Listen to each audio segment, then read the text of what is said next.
What's up, everybody? Welcome to Sunday's live show here on youtube.com/ImprovGaming. As always, I'm joined with the best ponytail in the business. It's fabulous. It's Mr. Nicholas De Jesus. How's it going today, everybody?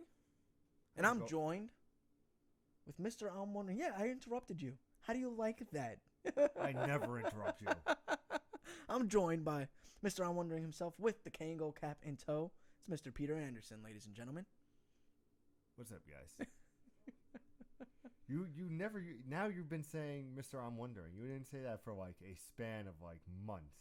I didn't? Really? No. You used to do host with the most with the Kango cap in tow. I thought I did host with the most Mr. I'm wondering. No. I'm pretty sure I did them both at the same time. We'll watch the feedback. We'll watch the playback. The playback, like we're in sports. Happy baseball day. Is it baseball day? Opening day. Yeah, happy baseball day. I don't follow sports, so I that's rely why on, I'm here. I rely on Pete to do stuff like that. And happy WrestleMania. And happy, WrestleMania, because I don't follow stuff like fans. that. Yeah, all you wrestling fans, WrestleMania is today. Apparently, it's like a 37-hour event. Pete is crying right now because he cannot watch it at the moment. It's all good. It's all good. No place I'd rather be than next to you, sweetheart. No place? Maybe with a girl. My wife. No. Nick, what you been playing? I have been playing Mass Effect Andromeda. I know my initial review was absolutely terrible. Terrible. What's a terrible? Terrible is when it's terrible at first, but then it becomes terrific. And that's what terrible is. You thought you got me on that one, didn't you? I'm impressed.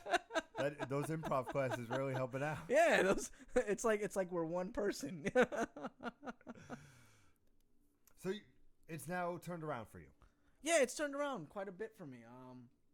It was a bit of a difficult getting into it. Like I said, I think I kind of mentioned it. Like after the first 10 hours, the game finally felt like it was something, and now I'm actually kind of getting the hang of it. Like all the stupid little things that I'm dealing with. It's just like playing a PlayStation 3 game all over again. That's all it is. Or yeah, like playing a PlayStation 3 game all over again. Which is fine. The games were good in the PlayStation 3 generation. Perfectly fine. I have no problem with it.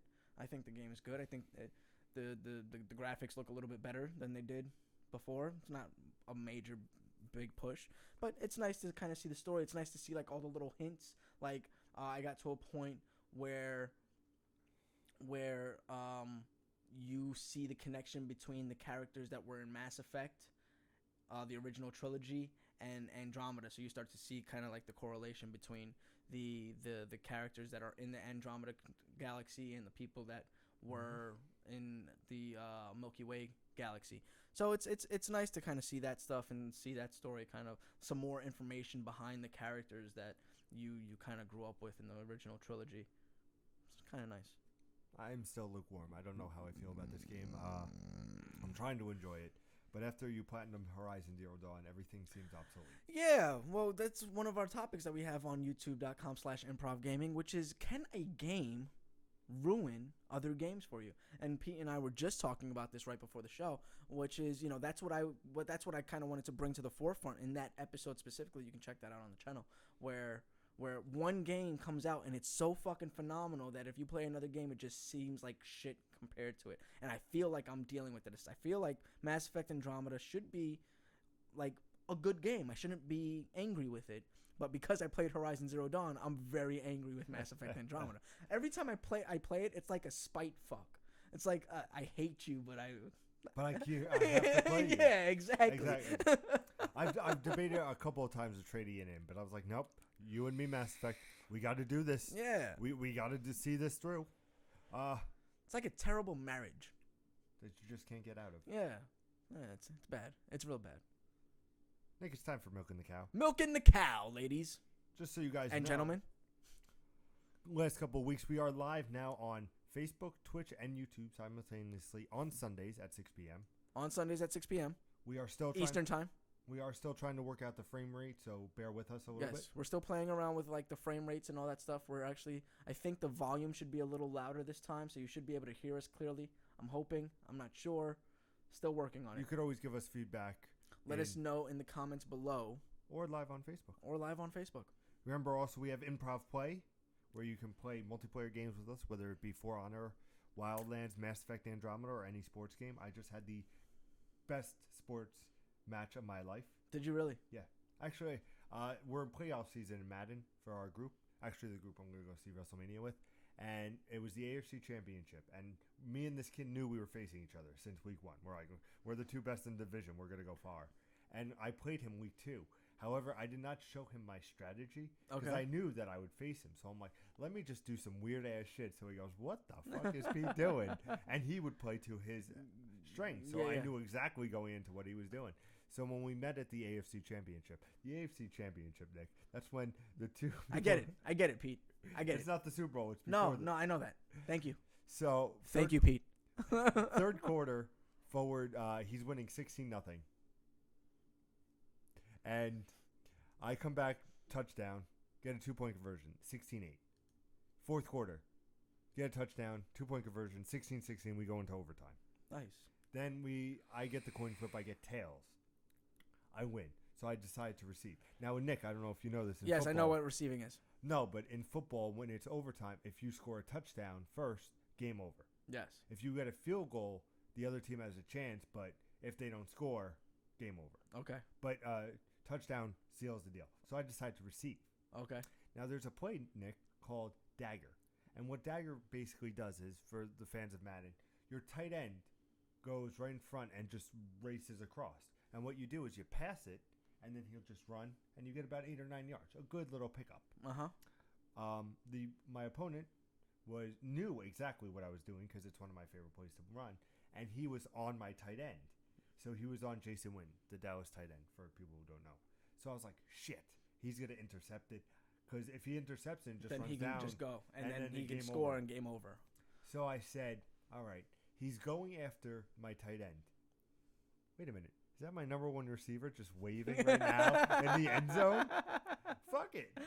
Throw it. 2 men out of nowhere come, and I go, oh, God, this could be a disaster. Now, to put this in perspective, A.J. Green was the receiver I was going to. He's one of the best receivers in the game, hands down. I am a Saints fan, and I am a fan of the Patriots. And Brendan Cooks, who was on the Saints and now going to the Patriots, was my number one receiver. So much so in the game, I broke the single-season record for receiving touchdowns. I broke the record for most touchdowns in a game by doing 9. From the one receiver? Just one receiver. Okay. So so everybody knows he's my number one receiver, even though A.J. Green is better. So he had Cooks covered. So when I went to A.J., he got double covered. So I was like, he's not going to do good. He's not my receiver. And he just brings it in, and it's like, touchdown. And I lost my shit because I was like, I came back, and it was unbelievable. I'm going to upload it on the channel because for what did you record it? I did not record it. It's going to be a video clip, but you're going to see I made sure I stopped it at the end because it was just, you saw my buddy just ready, and then all of a sudden I just turned, and you just see, I know he was probably like, Pete doesn't do this because it's the play I always do. It's always yeah. I don't do any other move but that move. And for him to see A.J. Green just standing there and going, oh, he was like, oh my God, now Nick, to be frank, he was 16-0 this season. Yeah. He did not lose a game. and you killed until me. So that was my fun. So if nice. you want to play any sports game with us, of course we have Improv Play. I am C Charisma on the PSN, as well as Nick is Profcot. Profcot with a K on PSN. And, of course, Improv 153 on Xbox for myself. And I don't do the Xbox One thing, so you can suck it. So let's get into topic of the show. Topic of the show, ladies and gentlemen. It's going to be a good one. Pay attention. Pay attention. What he said. Topic of the show is all about Star Wars Battlefront 2. Oh, now I'm going to give you some information. Originally, I will not tell you how many items I had because you'll smack me. But I took this one item off. Okay. Maybe lessen the items of the week. But I'm going to tell you that what we learned is the first official details about the sequel to DICE's Star Wars Battlefront is about 2 weeks away in time, says EA. 2 weeks away from the main campaign in Star Wars Battlefront 1, which was Battlefront non-existent. 2's first trailer will arrive on April 15th at 2:30 p.m. Eastern Standard Time, 11:30 p.m. a.m. Pacific Time. Okay. Check out the channel for a reaction video. Yeah. That's definitely gonna be a We're doing that. That's a thing that's gonna happen. And it will basically debut at the Star Wars Celebration panel, and it will be the premiere of Star Wars Battlefront 2. So I'm very excited. So the topic of the show, Nick, is all about Star Wars Battlefront 2 and what we want to see. What we want to see. Now, better gameplay. How's that? That's it? Is that it? That's it. Better gameplay. Much better gameplay. Don't superstar power up me where it's like I get a power up and become Luke Skywalker. No, thank you. That's not cool, bro. Like, let me play as Luke Skywalker. Don't power up and I'm Darth Vader all of a sudden. No. That's not how Star Wars works. You don't just morph into what you want to be. That's not how midichlorians work, all right? Do you want to see a campaign? I want to see a much more thorough campaign. They kind of had one, right? It was like flimsy. Yeah, it was like little fucking little challenges. mission challenge mission things. Yeah, I mean, but basically, like the narrative being told during those mission challenges were essentially a campaign, kind of. Absolutely terrible idea. Don't do it again. Give me a real campaign. Which they have said they will be doing. That'd be nice to get a real campaign. But I think mainly it's got to be like the fundamentals, right? Like the gun physics. It's got to be, the lightsabers in battle. It's got to be all that kind of stuff. I want a more dynamic lightsaber fight. Yeah. Because I feel like you just run in with Luke or Darth and just... Yeah. I want it to be like, we meet, and then it's like, okay, it's like a kind of a duel, like I would say For Honor. Yeah. Where it was like more strategy. Okay, he's going down, I'm going to go down. And it'd be more of a dance. That'd be thing. nice. That would be a cool thing, especially like on Hoth or something. You see all these AT-ATs and all these big machines coming, and you're just right in the middle. Like the trailer used to do in Star Wars Battlefront, where they two meet and you just have a fucking lightsaber battle. Yeah, that'd be nice, to get that kind of experience. And lightsabers versus guns would be nice to see something like that. Like how the lightsabers respond to the laser guns and stuff like that. I don't think you really got much of that. You got a little bit of it in the Star Wars Battlefront, but not to the extent. Yeah, not to the extent that you get it in the movies or that you got it in Knights of the Old Republic or any of that stuff. You 100%. got really good stuff in those games, and I want to see more of that. Like, I want it to feel like Star Wars, not just like a fresh painting on a shitty shooter. Yeah. What I would like also to see is like a group. Let's take Hoth example. The snow level in many games everybody tends to love. Just have like 5 people get in a match, and that's your objective. Just take everybody out and just have like a wave type thing, but have it where your buddies are like, okay, I'm gonna tie up the AT-AT. All right, I'm gonna go and take out the turret, and just more like Ghost Recon in a way. And I'm using a lot of Ubisoft, I understand, but like more like, okay, you do this, and it's more of that group effort, Gotcha. More strategy than more strategy. Because that 32 on 32 really felt like it was very wide open for anybody to do whatever the fuck they want to. Yeah, and it was massive. Where sometimes you would not see a person for a good couple minutes, and then finally you see just to get shot in the back. It's not what it's meant to be. Yeah, it should be a little more close quarters. Should be a little more strategic because. Let's face it. That's what we're dealing with when we're dealing with gamers, right? Like that's not necessarily what we're dealing with when we're dealing with the Star Wars franchise, but that's the goal, right? To bridge the gap so that then gamers can appreciate the franchise, and gamers will not appreciate the franchise if you're trying to sell them the franchise world. Like the franchise world is all about open war, but Call of Duty does that. So what are you bringing to the table? Well, you got lightsaber battles, and you've got that kind of a dynamic that you can really play around with, where somebody shoots a blaster, and you fucking hit it with the lightsaber and kill them. You have a lot of things that you can play with that actually work out in the Star Wars universe that you should start trying to explore instead of like dumb shit. I think that the Star Wars Battlefront was beautiful game, and the multiplayer was good for what it was. But I think if DICE buckles down and makes that freaking campaign, I think of like Battlefield. Okay. Battlefield used to only be multiplayer, and then they added in a campaign. I remember Battlefield 3 was just. I enjoyed that campaign. It wasn't by far the best campaign, but it was still like I was like, you know what? I enjoyed my time here. Yeah. I enjoyed it, and now let me check out the multiplayer. Same thing with Star Wars. You have so much context and so much stories you can tell, even if it's your own, and just make it like not about Luke, not about Vader. You can have them in the multiplayer, but have it where it's like, oh, this young new Jedi is coming up, and have him rise up to a story and then take down like an emperor type thing and have his own story where it doesn't affect that much, but you still get that campaign where it's like, oh, there's a couple lightsabers coming, I'll duel them out. Oh, there's a blaster, boom, boom, room's clear, you know? Yeah, and it just adds that more. And I would like to see a more in-depth class system, because in this in Battlefront you had how many was it? I don't think you had many classes, right? It was a handful. It was 1, 2, maybe 3. Yeah. Right, but I would like to see like a Jedi class. That should be a class, right? Yeah. A rebellion class. More on like a bounty a hunter Ren, or something. A School of the Ren class. Like stuff like that. Like you should have Smuggler. Yeah, exactly. Like there should be all the characters in the game should have their own class, or in the movie should have their own class. So Han Solo is a smuggler, so that's a class. Layla is a princess. That's a class, right? Darth Vader is a Sith. That's a class. Boba Fett is a bounty hunter. That's a class. Luke is a Jedi. That's a class. Kylo is like not a Darth, but a new kind of Darth. Yeah. That's a class. Stormtroopers.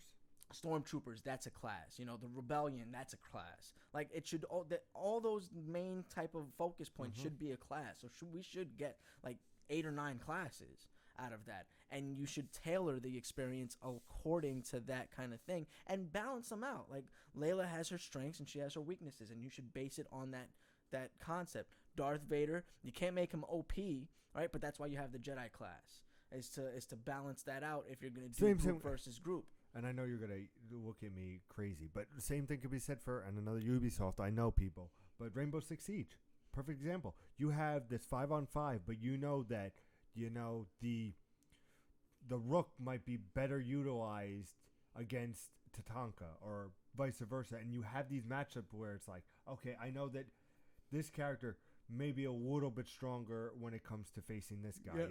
You have something where it's all the thermite can take out these heavy duty doors. So if you don't have a thermite, it might make things easier where you can have a gunner right in the door, so if somebody breaks in, it's all strategy. It's all strategy. So if Star Wars Battlefront 2 could do this and be like, okay, yeah, there's a Vader, you can take out Vader with a gunner or with a bounty hunter or smuggler or something. Yeah.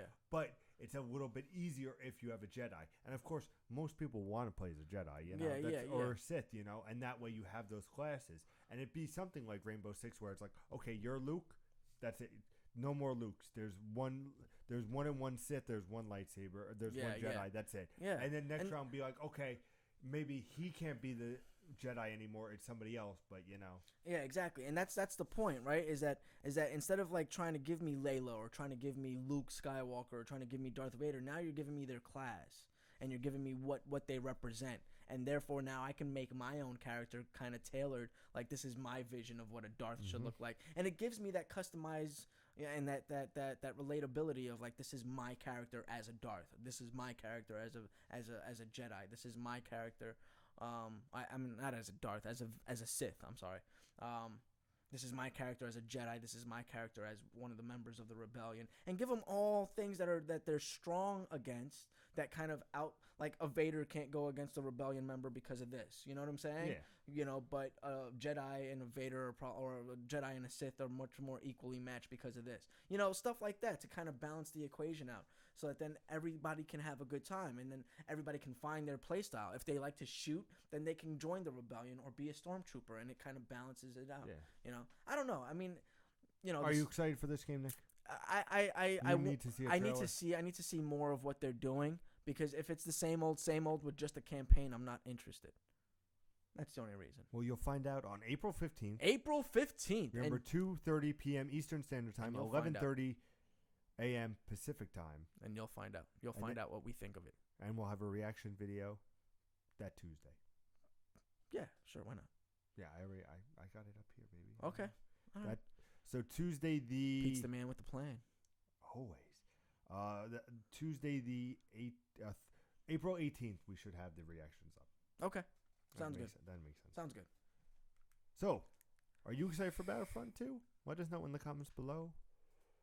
And see, We also have a old video, very old, back in the day, where it's why you should play Battlefront Yeah. with our special guest. With our special guest, So you should check that out. Chris. Shout out to you, Chris. Nick, Nick, it's time for the top news stories of the week. top news stories of the week. We have 30 items this No, we don't. You're lying. week. Divided by 2, we have 15 items this week. 15? Are you serious this time, or are you still Yes. lying? We had 16, but now it's 15. Now it's 15? Yes. Farmer's Acre, ladies and gentlemen. A Farmer's Acre. I lied. It's not 15. Number 1. You bastard. Number 1. So, throughout these top news stories a week, I'm going to spread the Destiny love. A lot of Destiny. You're going to sprinkle a little Destiny? Every so stories will have some Destiny. And our reactions on the channel on Tuesday. It's like when you go to the strip club. Get it? Get it? Because there's glitter and there's probably a girl named Destiny. There's always a girl named Destiny. So this is all about the collector's editions and pre-order bonuses and all that jazz. For Destiny. Destiny. All that jazz. So we're going to start with GameStop. Their pre-order bonus is a 6-inch figure. Nice. So it's cool. You can always check that out on, of course, GameStop's website. Surprise, surprise. You're promoting the enemy, Pete. I know I am. You know that, right? Surprise, surprise. We're not getting our Switch at GameStop. Those who pre-order online will have to wait until the games are released. The figure is included in the physical pre-order copies both online and in stores. However, it doesn't come with the digital pre-order on the PSN. Of course not. No fucking shit. Of course. What are you gonna send me a 3D print model that I can print it out with? Exactly. For Best Buy and Amazon, the pre-orders have yet to be announced. But as always, what happens with these guys is each pre-order is different. So you gotta look, see what pre-order you want for Destiny 2. But the versions will not change. You can get the Digital Deluxe Edition. Digital Deluxe Edition. $100. Digital only. What the fuck? What's in it? Oh wait, it gets worse. This is the lowest. Yeah, this is the lowest tier. This is the first one. I know how this thing works. What the fuck is in that? Destiny 2, the base game. Destiny 2 expansion pass. Premium digital content. What does premium digital content mean? I'll tell you, Nick. The legendary sword, the legendary player emote, and a theme emblem. That's all useless. That's useless after level 5. Everybody knows that. That's $100 for you to get to level 5 quicker. Congratulations. Now we have the limited edition. The limited edition. $100. It's what? It's the same price? What is it? Okay. What does it have? 6-inch figurine. No. What? Destiny 2 base game, the expansion pass as before. For a year, right? To be clear, this expansion pass is only going to last for a year. Yeah. It's after that you gotta. The limited edition steel bookcase. Oh, steel bookcase. That's nice. Yeah, that's $30. Sure. The theme collector's box contains booklet with secrets into the Cabal's empire. Oh, that's nice. Thank you. Cabal schematics. I'm kind of afraid for what Destiny's going to be now if they're Collectible only talking about Cabal. Collectible postcard images. And Cabal military pawns. Okay, this is kind of scaring me now. It's all Cabal. Plus the legendary sword. Then you can get the collector's edition for a whopping $250. 250 fucking, what the fuck is in that? Wait, Nick. Let me tell you what's in here. There better be a motorized fleshlight in that. Nick, give me the one. Actually, there is a flashlight. Just wait. What's up, guys? It comes, the 250 collector's edition comes with the Destiny 2 base game, the Destiny 2 expansion pass, the Destiny 2 bag. Oh, a bag. We got a bag. Hey, guys, you got a purse. I'm giving myself the one. You got a purse with this. Congratulations. This bag is a customizable bag that can be worn as a backpack or a messenger bag. I was right. It's a purse. It fits a 15-inch laptop / tablet, and it has a sleeve with a protection pocket slip. Oh, my God. It also features a solar panel USB charger with built-in light. Hey, didn't they release this for Destiny 1? Didn't they have something like this for Destiny 1? A solar blanket. What the fuck is a solar blanket? A paracord. It also comes with the limited edition steel bookcase and with all the stuff that I said before. Jesus Christ. That's a little ridiculous. That's $250 for a purse. And the game. And a game, yeah, and the expansion pass. And a solar powered USB cord. Let's see how that charges your phone. Why? You have to look. Oh my goodness, it is a beaut. Wow, that's a bit much. You can look at it. You can always go online and look at it. I mean, that's a pretty nice looking bag, though. It is like it's a nice. It looks bag. like it. Yeah. It looks like a $250. I mean, that's a pretty nice. Well, that's a pretty nice looking bag. I mean, hopefully it's not like plastic. Like that looks like quality material, and it looks very Destiny. You know what I mean? But it doesn't say Destiny on it, so it's at the same time. I would not be caught walking around with that in public. Because it's a man purse. Because it's a man purse. Destiny right? 2. There's only one man in the history of men that can get away with Merce. That's Indiana Jones. I was going to say Zach Galifianakis from Hangover. It's Indiana Jones. Destiny 2 launches on September 8th. A PC version confirmed to arrive alongside the Xbox One and PlayStation 4 first. Is Xbox One coming? PlayStation 4 is exclusive for the first year completely, or they're both getting released at the same time and the content is exclusive? The add-on content will be. Okay. But I believe that's in the news story. Number 2. The Xbox backwards compatibility catalog expands today with one more game. Expansions. Announced by with Microsoft. One more game? That's not expanding. That's like slightly growing. Expanding is like, it's a big word. Today's edition is the Ubisoft 2012 action game Far Cry 3. Oh, that's not bad. That's not too bad. I guess that is expanding. Far Cry 3 Blood Dragon. And remember, if you have it digital, it will appear on your box. All right. Number 3. A new update for Nintendo celebrates the RPGs The Legend of Zelda Breath of the Wild, which launched earlier. The update 1.1.1. I swear to God, that's what it is out now. And the patch are just a little bit. As posted on Nintendo's website, the patch notes the alignment has been made to make it a more gaming pleasure experience. Which means... Are you speaking English? Yes. That's what the fucking thing says. Basically, what it means in Limelight is improved frame rate issues in difficult areas. Okay. Now, a lot of complaints have been that towards the end of the game, the frame rate drops against difficult bosses and a lot of enemies coming towards you. Because there's a lot of things going on, so the frame rate's going to drop. So Nintendo says, nope, we have patched it for a more pleasant experience. All right, that's good. That's good to know. Nintendo's looking out for everybody on their Switch. Time to switch to the next topic. Number 4. We have some sad news. Sad news today, ladies and gentlemen. The Witcher 3 Wild Hunt is the last game in this series to star Geralt of Rivia. But it might not be the final game for the franchise overall. Is that bad? Well, it gets worse. During CD Projekt Red's latest management meeting today, Exclusive stressed that the series was conceived as a trilogy, so the fourth game in Geralt's story might not make sense. However, this doesn't mean that the game will be ruled out.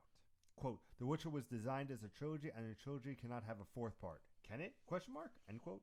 An Exclusive said during an EA Q&A session that followed a results briefing, We like this world a lot. We've invested 15 years of our lives in it, and a lot of money. So, we will think about that, about making a fourth Witcher game. They have seen Star Wars, right? I would assume that they've seen Star Wars.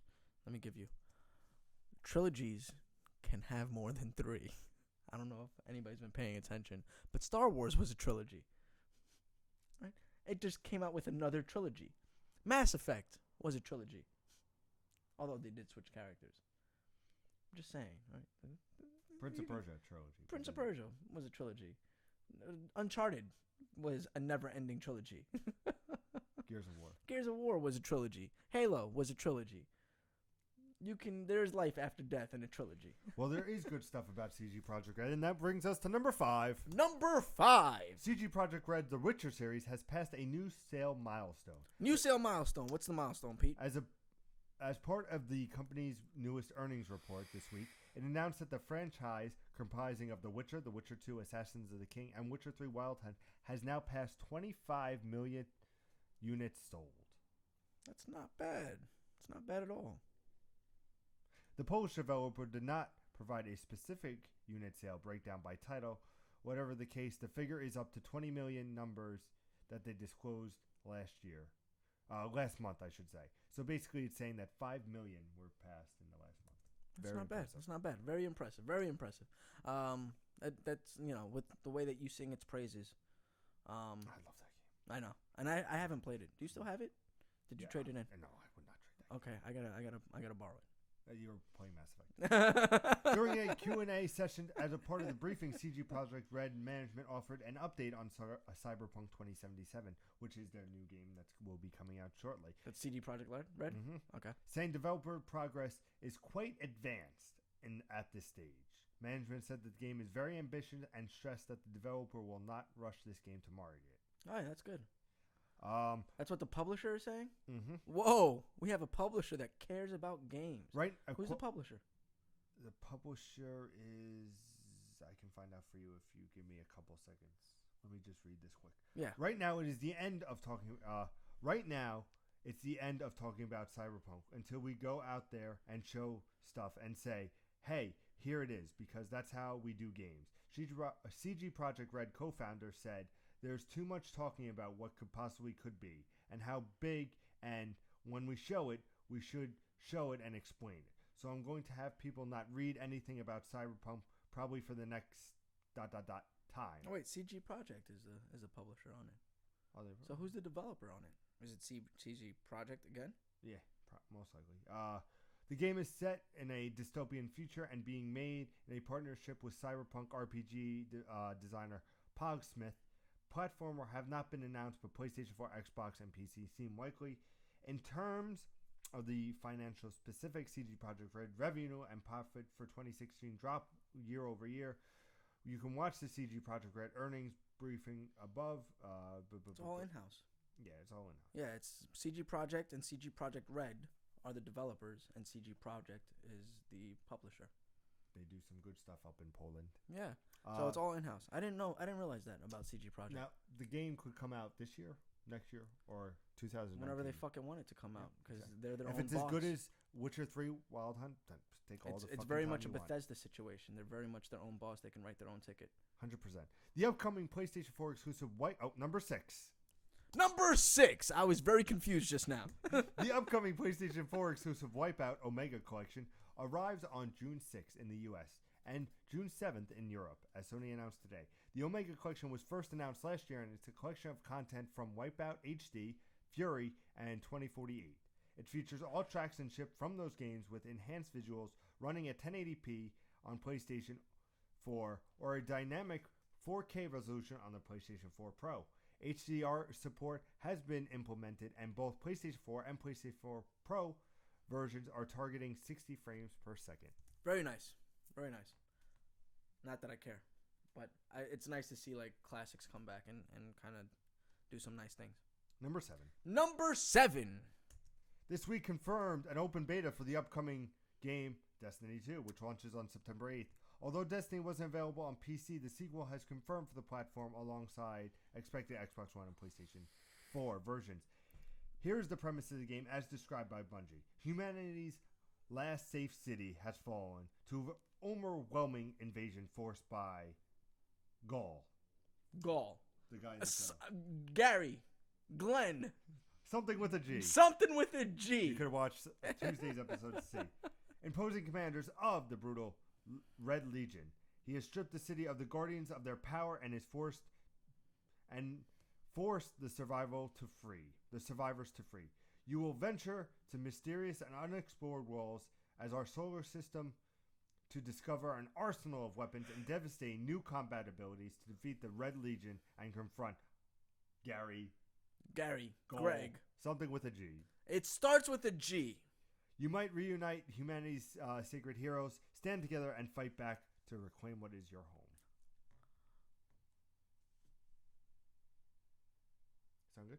Yeah, it sounds good. Number 8. Number 8. And the latest trailer of Injustice 2 Uh-oh. has been released, and it has 2 new people in the process. Of course it does. 4 of the game's versions featured Every in the week video. It does. Each of which had some time what they can show off and do. While Grundy, not surprising, is back in the game, and Bane are not new to the game, But we have two, and they are two interesting ones, Nick, and I want to get your thoughts on them. Yeah. We get to see Scarecrow Okay. and Captain Cold. Well, no, we already heard about Captain Cold, didn't we? You heard about Captain Cold like last week, dude. I was like, Mr. Freeze 2.0? Are we really doing that? There are new additions to the roster. Captain Cold, as you expect, freezes enemies, slides on ice, and it generally lives up to what his name, to be honest, his name. Scarecrow looks like a monster swinging around a chain with a hook on the end so he can use to throw his opponents around the level. That sounds so you got Kratos as Scarecrow, and you have Sub-Zero as Captain Cold. Yeah, that's nice. That's very nice. Of course. Number 9. Number 9. BioWare has released an official statement regarding Mass Effect Andromeda following its release last week. Posted on Twitter, the statement from the developers team acknowledges that the studio has released quite a bit of feedback, quote, regarding the long-awaited spacefaring RPG. Quote, what's the feedback? We received quite a bit of feedback, some of it positive and some of it critical. The statement says, I love how they didn't say negative. They said the critical. feedback is an important part in our ongoing support of the game. We can't wait to share most of our immediate plans with you on Tuesday, April 4th. Hey, look at that. Tuesday, we get some news on what's going on with Mass Effect there, bruh. BioWare's statement goes on to say that developers, quote, working around the clock to gather information and plan out our solutions to improve and build on Mass Effect Andromeda, end quote. Facial animations. Fix the facial animations. Number 10. Pull a Peter Dinklage. Redo all the audio. Number 10. Number 10. April's 2017 PlayStation Plus lineup has been announced.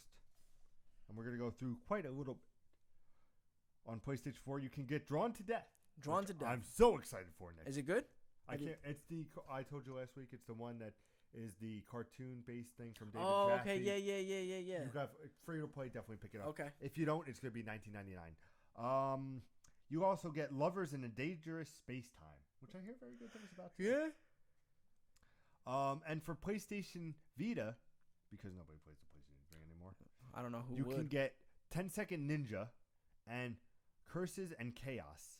Both you can also have cross-buy, cross-save. Nice. Very nice. So if you get them for Vita, you can also get them for PlayStation 4. So you can get 4 games for PlayStation 4 this year. And 2 games this month. Vita. You can also get Alien Raids Extended Edition for PlayStation 3. And yeah, the other game nobody cares about. What's the other game? Invisibles? The Lost Kingdom? No. Exactly. Never heard of it. Nobody cares about Never that. heard of it. No. Number 12. Number 12. A major update for Xbox launches this week, delivering many of the new features and refinements we have been hearing over the past few months. Many of the changes center around the improving performance of the overall dashboard. Now, what this means, Nick, is basically you're not an Xbox guy. Are you really telling me what the dashboard is, Pete? I know what the dashboard is. Do you know that it's very slow? Yes, that's why I don't play it. Until this update came, it's much quicker. Yeah. Yeah, much quicker. Is it? Do you actually? Are you speaking from experience, or are you just watching yes, YouTube videos? No, it's actually much quicker. It is. Hey, I use my Xbox surely for Hulu, but other games besides that. The home screen now hosts Do you really a much use it for Hulu? Yeah, it's the only reason. Because my Hulu won't work on my PlayStation 4. Yeah, it sucks, right? Do you have your Hulu work on? No, you don't have Hulu. No, I don't pay for Hulu. You should. It's so great. Yeah, I know it's good. And I liked it. I liked it when I had it. I know. I liked it when I had it because it was a free thing. When I had it. And I have a sidebar, but it's us. It's our Sunday live show. It's our Sunday live show. Sidebar.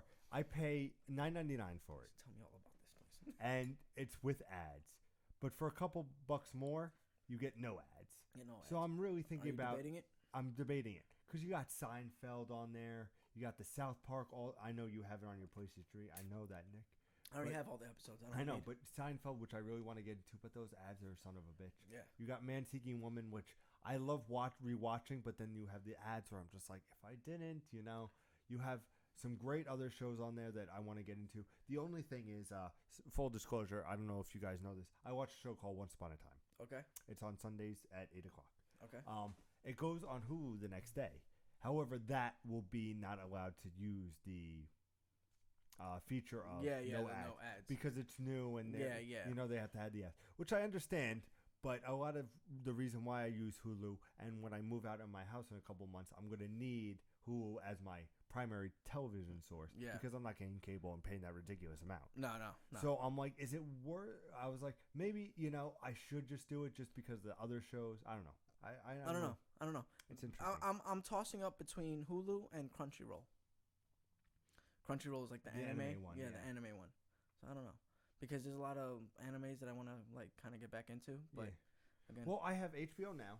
Okay. Which I use for Game of HBO Thrones. Now or HBO Go? No, HBO Now. It's HBO Now. Okay. It's different. They changed It's it. basically it's HBO, but for your PlayStation, Xbox, blah blah blah. So I have that for my Game of Thrones, my new movies. I just put I know it may suck.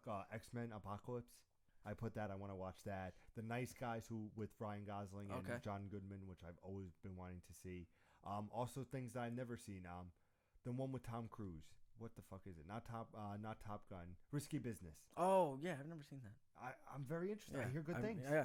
So I have that also on my watch list. Then I have Netflix. Of course, a lot of people have Netflix, and then Hulu. So those are my 3 streaming. So when I move out, I figure those will easily be my television. And when I'm not playing television, I'm of course ripping my hair out in Mass Effect. Moving back, ladies and gentlemen. Sorry for the delay, but we are back to the show as is promised. The home screen now houses a much smaller icon for the game you currently are playing and provides options to jump to a related area, such as a game hub. Additionally, the background will now feature artwork from games, provided you don't have custom backgrounds art set already. Okay. So that's a little cool thing. The guide screen has also been refined and now accessed with single press to the Xbox button rather than 2. So you just have to press that more.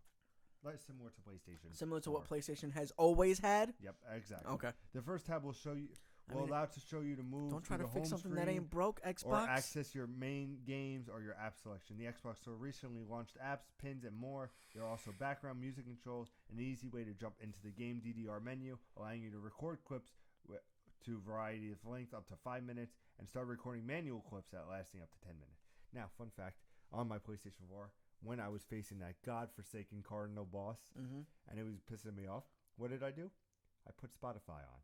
And I don't know if you know this, Nick, Spotify will play during your game. So really? You can hear the gun shooting, but then I was also listening to Hollywood Undead rapping. So I'd hear the rapping, and then what was I listening to yesterday? Disturbed, Down with the Sickness, while taking him out. So very cool. I recommend it. If you're not, if you're stuck in a point and you just want to relax, put on that Spotify, and I recommend it to you. It's a free account. Go enjoy it. Number 13. Telltale's new Guardians of the Galaxy episodic series will premiere in April 15th to be exact. The first of 5, Tangled Up in Blue, which I swear to God I hope is the song, launches on April 18th for Xbox One, PlayStation 4, and PC. PC, bro. PC, bro. Woo woo. And iOS and Android devices as well. Remember, you can check out Thursday's episode of our live reaction to the trailer.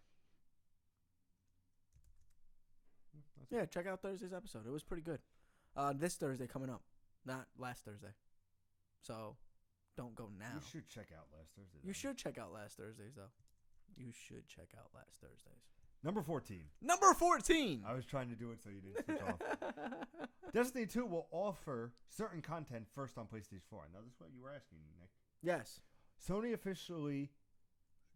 official PlayStation YouTube channel has uploaded its version of the Destiny 2 teaser trailer, which lasts a few extra seconds. Not a big couple seconds. That makes you look... That's to make time for the screen picture below, which reveals a unspecific content will be exclusive for PlayStation 4 for a limited time. And this fine note, timed exclusive content lasts until fall 2018. So what happens with this tree... I'm going to drink a glass of water. Please do, because you're stumbling over your own tongue. What this means is the teaser trailer that you saw on the PlayStation YouTube channel, which you can go over and check out, you see that there's a couple extra seconds, and what it says is exactly time exclusive content until at least fall 2018. Okay. So they're saying it could be longer. Yeah, yeah. But if you get it on PlayStation 4, don't you worry. Xbox won't get it until 2018. So you want to play with us. Yeah, you want to come to the Sony bandwagon. Gotcha. It also promises that we'll learn more about the content in question sometime this summer. The game itself does not have a release date. This is an old story, mind you. We now know it's September 8th. Yes. Basically, we all know what the